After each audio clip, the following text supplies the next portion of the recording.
Halo, Ibu-ibu Emmanuel, PWKI, Wonosobo, bertemu kembali dalam renungan Tuhan secara online di bulan Juni ini. Tentunya hari ini Tuhan memberkati yang sangat luar biasa di dalam kehidupan kita semua. Salam sehat, salam sejahtera untuk kita semua. Sebelum kita belajar akan kebenaran firman Tuhan, mari kita terlebih dahulu datang pada Tuhan dalam doa. Tuhan Yesus yang bertata di kerajaan surga yang mulia, Engkau Allah kami yang kami sembah, kami muliakan dalam satu nama, Tuhan kami Yesus Kristus. Tuhan, terima kasih atas penyertaan-Mu di sepanjang hari ini. Kiranya Tuhan selalu memberkati, melimpahkan segala sesuatu yang kami butuhkan di dalam kehidupan kami sehari-hari.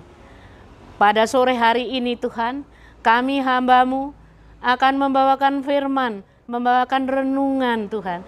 Kiranya Engkau berkati dari awal, pertengahan, dan pada akhirnya Tuhan. Engkau curahkan Roh Kudus, Engkau turunkan Roh Kudus, supaya kami bisa mengerti apa yang menjadi sabda firman-Mu Tuhan.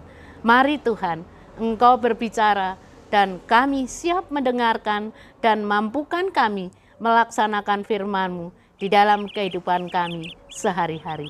Amin. Ibu-ibu yang terkasih di dalam Tuhan Yesus, bacaan kita pada hari ini saya ambilkan dari Amsal 14 ayat yang pertama. Yang demikian sapaan firman Tuhan. Perempuan yang bijak mendirikan rumahnya, tetapi yang bodoh meruntuhkannya dengan tangannya sendiri. Sapaan firman Tuhan pada sore hari ini dengan tema menjadi perempuan yang bijak. Ibu-ibu yang dikasihi dalam Tuhan Yesus, banyak predikat, banyak hal bagi perempuan sebagai bentuk penghargaan atau bentuk penghormatan. Yang sangat identik dengan perempuan yang kita ketahui adalah ibu pertiwi, ibu jari, ada ibu kota, ada bahasa ibu, bahkan ada yang mengatakan bahwa surga di telapak kaki ibu. Di Alkitab juga ada istilah perempuan bijak, ada istilah gadis-gadis yang bijaksana, istri yang cakap. Itu semuanya untuk menggambarkan perempuan-perempuan yang dinilai baik. Penghormatan yang diberikan kepada perempuan semuanya itu adalah perempuan-perempuan yang baik. Hal ini dapat dipahami karena memang dalam kehidupan perempuan berperan banyak sekali mengenai tanggung jawab yang ditaruh di pundaknya sebagai seorang perempuan. Sayangnya, selain dipuji, ada juga yang dilekatkan pada perempuan untuk menggambarkan perempuan yang tidak baik. Di Alkitab misalnya saja ada perempuan sundal dan perempuan jalang untuk menggambarkan perempuan-perempuan asusila. Ada juga perempuan dursila, ada juga gadis-gadis yang bodoh. Bagi perempuan dituntut dapat melakukan tugas dan tanggung jawab yang baik. Saat ini ada banyak perempuan yang dicela mengenai perilakunya. Bahkan ada juga yang berhadapan dengan hukum. Juga tidak sedikit hal itu. Tugas dan tanggung jawab perempuan dalam berbagai peran yang disandangnya tidaklah mudah dalam kehidupan kita sehari-hari. Ibu-ibu yang dikasihi oleh Tuhan Yesus, pada Amsal 14 bacaan kita, ayat 1 ini menyatakan tertulis dalam perempuan yang bijak mendirikan rumahnya. Tetapi yang bodoh meruntuhkannya dengan tangannya sendiri. Pada ayat ini dapat disimpulkan bahwa agar perempuan dapat menjadi seperti apa yang Allah kehendaki, sehingga hidupnya dapat menjadi berkat. Perempuan harus bijak. Dalam kamus bahasa Indonesia, kata bijak itu selalu menggunakan akal budi. Jadi dapat disimpulkan bahwa perempuan bijak adalah perempuan yang dalam segala hal berpikir dengan baik, menggunakan akal budi. Dengan kata lain, perempuan bijak adalah perempuan yang berhikmat. Kalau kita membaca di dalam Amsal 9 ayat 10a, di situ tertulis, permulaan hikmat adalah takut akan Tuhan. Juga tertera di dalam Amsal 1 ayat yang ke-7. Takut akan Tuhan adalah permulaan pengetahuan, tetapi orang bodoh menghina hikmat dan didikannya. Jadi di sini jelas, perempuan bijak adalah perempuan yang hikmat karena ia takut akan Tuhan. Takut akan Tuhan membuat ia menjadi berhikmat dan berpengetahuan sehingga ia menjadi perempuan bijak. Seperti yang tertulis di dalam Amsal pasal 14 ayat 1, perempuan yang bijak mendirikan rumahnya, tetapi yang bodoh meruntuhkan dengan tangannya sendiri. Rumah tidak hanya bicara soal bangunan, tetapi lebih dari itu. Rumah itu merupakan tempat individu dibesarkan dan dididik. Rumah juga merupakan tempat berkumpulnya keluarga. Rumah merupakan simbol kenyamanan, simbol keamanan, kebahagiaan, cinta kasih, penerimaan, semangat, relasi yang harmonis, penghargaan, penghormatan, sukacita, rasa percaya diri, keberanian, dan masih banyak lagi. Rumah adalah tempat berpulang, sekaligus tempat perawatan dan perbaikan. Rumah selalu dirindukan. Itulah sebabnya ada ungkapan yang mengatakan rumahku adalah surgaku. Rumahku adalah istanaku juga ada.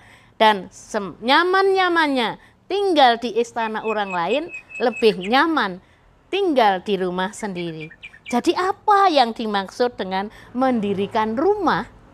Mendirikan rumah tidak semata-mata mendirikan bangunan, tetapi juga mencakup menciptakan seisi rumah yang menyenangkan, yang aman, nyaman bagi semua orang yang tinggal di rumah tersebut. Sekalipun sebuah rumah besar, sebuah rumah yang megah, sebuah rumah yang mewah, tetapi tidak akan menyenangkan bagi siapapun jika di sana tidak ada damai dan sejahtera. Perempuan bijak membangun rumahnya. Menurut Amsal ada beberapa hal yang dapat dilakukan perempuan-perempuan bijak sebagai upaya mendirikan rumah. Membangun diri sendiri. Membangun diri sendiri tidak semata-mata mengembangkan pengetahuan dan keterampilan, tetapi juga membangun karakter dan iman. Pengetahuan dan keterampilan dapat dikuasai, dapat dikembangkan dengan cara belajar, baik secara formal maupun secara informal. Saat ini banyak sekali sumber belajar yang sangat mudah dan dapat diakses melalui internet, sehingga orang dapat belajar dimanapun yang mereka inginkan secara gratis. Persoalan, apakah kita mau belajar atau tidak? Persoalan apakah kita mau belajar atau mau tidak? Karakter dan iman tentu dapat terbangun melalui proses berelasi dengan Kristus, yaitu dalam doa, pembacaan firman Tuhan, serta ketaatan kepada firman Tuhan. Kalau kita baca di dalam Roma 10 ayat yang ke-17 yang tertulis, jadi iman itu timbul dari pendengaran dan penenggaran oleh firman Tuhan. Selain itu kita bisa juga membaca di dalam 2 Timotius 3 ayat yang ke-16. Juga tertulis, segala tulisan yang diilhamkan Allah memang bermanfaat untuk mengajar, untuk menyatakan kesalahan, untuk memperbaiki kelakuan, dan untuk mendidik orang dalam kebenaran. Jadi di sini jelas sekali dengan suka firman Tuhan serta menghidupi firman Tuhan tersebut, iman, karakter perempuan dapat terbentuk. Demikian juga seorang perempuan membangun dirinya sendiri. Rumah juga bisa diartikan membangun orang tuanya. Dengan apakah? Dengan cara apakah perempuan membangun orang tuanya? Kalau kita bisa membaca di dalam Amsal 17 ayat yang ke-6a mengatakan bahwa mahkota orang tua adalah anak cucu. Jadi tidaklah berlebihan jika dikatakan bahwa anak adalah kebanggaan orang tua. Dengan demikian perempuan dapat menjadi kesukaan bagi orang tua. Rumah juga bisa dikatakan membangun saudara-saudaranya. Rumah menjadi nyaman jika semua orang yang tinggal di rumah tersebut hidup rukun dan damai. Rumah juga bisa dikatakan membangun rumah tangga. Ketika seorang perempuan memilih untuk berumah tangga dalam peranannya, baik sebagai istri, baik sebagai ibu, maka ia harus dapat membangun rumah tangganya. Cakap akan membuat seisi rumahnya terasa nyaman, terasa aman, dan betah tinggal di rumah, sehingga rumah ia adalah tempat kenyamanan. Rumah juga dikatakan membangun relasi. Selain keluarga, teman, atau pihak yang berkepentingan dan berpengaruh bagi seorang perempuan, apalagi di zaman sekarang, yaitu perempuan dapat berteman dengan siapapun, dimanapun, baik dengan sesama perempuan, baik tidak sesama perempuan. Dan di zaman digital ini, di mana ada media sosial, sangat banyak sekali kesempatan untuk berteman dan berjejaring. Sangatlah terbuka luas bagi para perempuan. Siapapun bisa berteman dengan siapapun yang berada dimanapun. Tidak ada lagi batasan, tidak ada lagi ruang, waktu. Sebagai perempuan, tentunya dalam bergaul harus bijak. Dan pasti dapat membangun relasi dengan siapapun dengan baik, benar, sehingga relasi tersebut berdampak positif bagi dirinya sendiri dan bagi orang lain. Rumah juga dikatakan membangun gereja. Gereja merupakan bagian yang tidak dapat dipisahkan dari kehidupan seorang perempuan, terutama perempuan-perempuan Kristen. Sebaliknya, perempuan tidak dapat terlepas dari gereja. Dia berperan perempuan bagi perkembangan umat dan gerejanya secara organisasi. Perempuan bijak tidak akan menjadi problem maker bagi gereja, tetapi akan berperan aktif dalam pelayanan dan pengembangan gereja. Membangun rumah adalah bisa juga membangun bangsa dan negara. Apa yang terjadi pada bangsa dan negara akan mempengaruhi perempuan dan seisi rumahnya. Sebagai warga negara yang baik, tentunya berkewajiban untuk membangun bangsa dan negara. Mematuhi semua aturan atau hukum yang berlaku adalah langkah konkret, langkah nyata yang dapat dilakukan upaya membangun bangsa dan negara. Membangun rumah juga bisa diartikan membangun bumi dan dunia. Tentunya semua makhluk membutuhkan bumi, membutuhkan dunia yang nyaman dan damai. Bumi yang rusak serta dunia yang selalu berkonflik akan berdampak bagi warga bumi, termasuk perempuan-perempuan dan rumahnya. Menjaga kelestarian alam dan turut menjaga keterlibatan dunia merupakan salah satu peran yang dapat diambil oleh perempuan. Misalkan dengan tidak membuang sampah sembarangan. Hal ini tampak sangat-sangat sederhana, tetapi sesungguhnya sangat berdampak. Ibu-ibu yang terkasih di dalam Tuhan Yesus, dengan tangannya perempuan juga membangun hal-hal yang baik, yakni membangun rumahnya, tetapi dengan tangannya juga perempuan dapat merubuhkan rumahnya. Bacaan kita Amsal 14 ayat 1b menyebutkan perempuan merubuhkan rumahnya dengan tangannya sendiri sebagai perempuan bodoh.